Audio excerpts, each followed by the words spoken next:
लोग भ्रष्टाचार पर बिल बिलाएंगे। यानी कि वो इशारों इशारों में जिन पर निशाना साधना था प्रधानमंत्री ने साध दिया। डॉक्टर नवल किशोर बोलिए। ये रातों रात सरकारें बदल जाती हैं और सरकार गुजरात होते हुए आसाम पहुंच जाता है और वहां का मुख्यमंत्री उसका आवभगत में लगा रहता है। और महाराष्ट्र में इससे पहले जब सरकार बनाते हैं तो 48 आवर्स में सारे करप्शन के चार्जेस एक आदमी पर उतार दिया जाता है। ये सब तो भारत की देश ने देखा है ना। आप देखिए, भ्रष्टाचार पे बात करने का अधिकार उसको होगा जो पिछले 8 साल में उसके अलावा कोई बात ही नहीं किया है। और सारे भ्रष्टाचारी जब उनके यहाँ जाते हैं तो उपाध्यक्ष बन जाते हैं। ये कौन नहीं जानता है कि टीएमसी से एक व्यक्ति जब वहां जाता है जिसपे भ्रष्टाचार का आरोप है, वो बीजेपी में जाते हैं, उसका उपाध्यक्ष बन जाता है।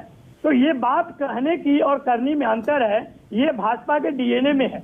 वो ओछी बात और छोटी बात करने के लिए प्रवक्ता से लेकर नेता तक ट्रेंड है और इसको ट्रेंड करने वाला संघ परिवार है, जिस परिवार में दूसरों के खिलाफ नफरत घृणा फैलाने का ही जहर बोया जाता है। अमृत काल में आज स्वतंत्रता दिवस के अवसर पे भी जहर को वितरित करने के अलावा उनके पास कोई काम ही नहीं है। जहां तक परिवारवाद का बात है, मैं तो कहता हूं और हमारे दल के मुखिया भी कहते हैं कि जिस तरह से आप चुनाव जीत कर आते हैं, किसी का बेटा और किसी का बेटी भी चुनाव जीत कर आती है, आप वहां पर जाके सारे संघियों को भेज दीजिए कि भाई ये फलाना आदमी का बेटा है, इसको वोट मत दो। आप क्यों नहीं करते हो? आप केवल टीवी पर लोगों को गुमराह और भ्रम करने के लिए क्यों करते हो ऐसा? क्योंकि 5 साल में आपकी अपनी कोई उपलब्धि नहीं है। ना 15 लाख रुपया दिए, ना 8 साल में 16 करोड़ नौकरी दिए, यहाँ तक कि 22 करोड़ युवाओं ने नौकरी मांगा, उसमें से 7 लाख ही दे पाए। किसी को मकान जो 22 तक देने का बात किए थे वो नहीं कर पाए। किसानों को आय दुगनी नहीं कर पाए। स्मार्ट सिटी, बुलेट ट्रेन, काले धन की वापसी, कौन कौन सी है जहां पर एक लंबी फेहरिस्त है आपके निकम्मेपन का।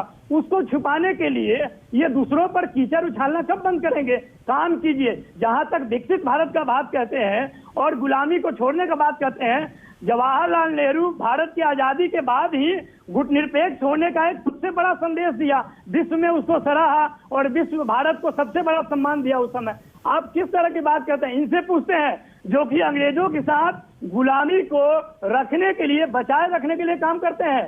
स्वतंत्रता पर बात करने के लिए ये लोग बात करेंगे जो कहते हैं कि 2014 में आजादी आई है। शर्म आनी चाहिए भाजपाइयों को आज के दिन भी। और ये 14 अगस्त को जो पीड़ा इस देश के लोग भूल चुके हैं उसको याद दिलाकर फिर से नफरत फैलाना चाहते हैं। भाजपा के लोग भाई भतीजावाद, परिवारवाद पर बात करने के लिए अधिकारी नहीं है। वहां पे कम से कम सैकड़ों नेता हैं जिनके 2-2, 3-3 पीढ़ियां हैं वहां पर राजनीति में। वो क्या बात करेंगे? तो इस तरह की बात करने का उनके पास कोई नैतिक अधिकार नहीं है।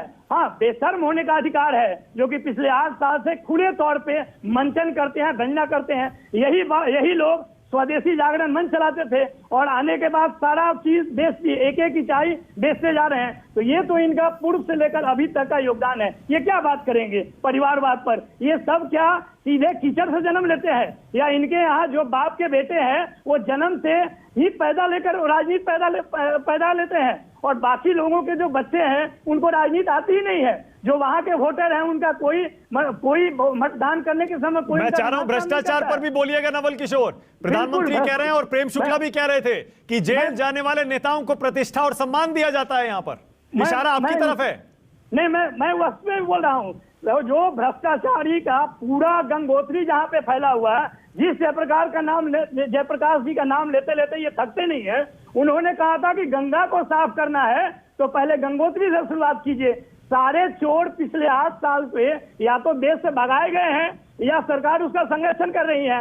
अपने सारे लोग जब उनके मंत्री लोग हैं उनका तो पहले छानबीन कर लें। कई चोर भ्रष्टाचारी वहां पे नजर आएंगे। ओके, अजय आलोक किस पर इशारा था? किस तरफ इशारा था अजय आलोक प्रधानमंत्री का? कोई एक मिनिस्टर का हिम्मत नहीं है बोल पाए क्योंकि वो सारे भ्रष्टाचारी होंगे। वो जानते हैं कि ईडी, सीबीआई, इनकम टैक्स दूसरे दिन छापा। ओके, अजय आलोक